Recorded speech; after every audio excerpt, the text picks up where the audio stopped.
वाचवली शेवटी सरकारने त्यांची लायकी आईला. 18-18, 20-20 वर्षाच्या विद्यार्थ्यांना मारलेत रे, ते पण क्रूरपणे. डोके फुटलेत, हात पाया तुटले, ते कुठले कुठले बॉम्ब, आशुर बॉम्ब त्यांच्यावर फेकायला लागलेत. मला ह्यांना बघून त्या इंग्रजांची, त्या मुघलांची आठवण आली लिटरली. पण ऍटलिस्ट त्यांनी कामं तर केले त्याच्या आईला. त्यांनी बांधलेल्या इमारती, त्यांनी बांधलेले रोड, ब्रिज अजून सुद्धा चांगले आहेत. तुम्ही ते बी जमलं नाही की बे तुम्हाला. आणि दिल्ली पोलिसांना सल्यूट आहे बरं का. अरे तुम्ही पण एका काळी विद्यार्थी होता, एक्झाम देऊनच त्या पोस्टला गेला.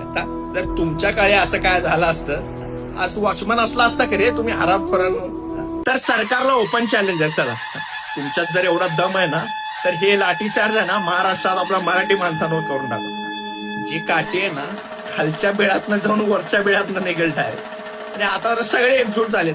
ते जट बीट, ते पंजाबी, हरियाणी सगळे डायरेक्ट रेडे म्हशी घेऊन, तलवारी घेऊन आता उडाला आले तुमच्यावर. आता काय करणार. नेपाळी विपाळ काय नाही, ते तर चायनीज वाले होते. इथं तर सगळे खानदानी येतात, सगळ्या जातीपातीचे लोक सगळे एकत्र झालेत.